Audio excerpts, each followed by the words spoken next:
దాదాపుగా 10 ఏళ్ల నిరీక్షణ తర్వాత కోల్కతా జట్టు మళ్ళీ ఆ ట్రోఫీని అందుకోవడం జరిగింది.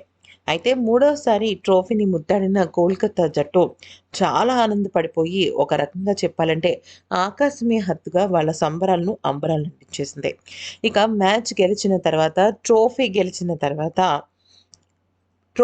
తర్వాత ఆ జట్టు కెప్టెన్ అయిన శ్రేయస్ అయ్యర్ మాట్లాడుతూ ఏమన్నారంటే, "ఈరోజు ఎంత ఆనందపడుతున్నాము అనేది మాటల్లో చెప్పలేం.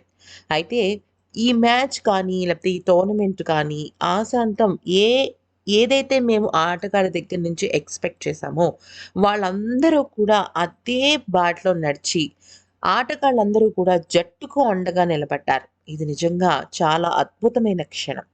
మేము నిజానికి ఈ ట్రోఫీని అందుకోవటం కోసం ఎన్నో ఏళ్ళు వెయిట్ చేశాం.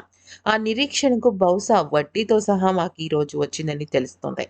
అయితే ఈరోజు ఎంతగా మేము సంబరాలు చేసుకున్నా కూడా తక్కువేనేమో అనిపిస్తోంది. మాటలు రాని పరిస్థితుల్లోకి నేను వెళ్ళిపోతున్నాను. ఈరోజు గేమ్ చాలా ఉత్కంఠభరితంగా సాగుతుందని అనుకున్నాను.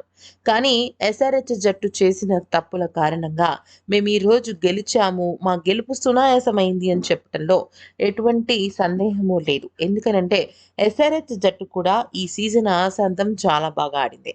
ఈ సీజన్‌నే కాదు చాలా సందర్భాలలో ఎస్ఆర్‌హెచ్ జట్టు ప్రదర్శన అద్భుతం అనిపించింది. కానీ ఆడాల్సిన ఈ మ్యాచ్‌లో మాత్రం హైదరాబాద్ జట్టు చేతులెత్తేసింది. అంతేకాకుండా మేము టాస్ ఓడిపోయి మొదటగా బౌలింగ్ చేయటం కూడా మాకు చాలా కలిసి వచ్చిన అంశం. ఎందుకంటే హైదరాబాద్ జట్టు గనుక ఇంత పేలవమైన ప్రదర్శన గనుక చేసి ఉండకపోయుండుంటే ఉత్కంఠభరితమైన మ్యాచ్‌లో ఫలితం అటు తారుమారయ్యి ఉండేది. కానీ మా జట్టు మాత్రం ఈరోజు అత్యద్భుతమైన ప్రదర్శన చేశారు. అసల బౌలర్లకైతే నేను ఎంత చెప్పినా తక్కువే. వాళ్ళకి నా సలాం. ఎందుకనంటే బౌలర్లే మొత్తం ఈరోజు ఆటను హైదరాబాద్ జట్టు నుంచి లాగేసుకొని కోల్కతాకు గిఫ్ట్‌గా ఇచ్చారు. మరొకసారి హైదరాబాద్ జట్టు ఆడిన తీరుకు నేను ధన్యవాదాలు చెప్తున్నాను.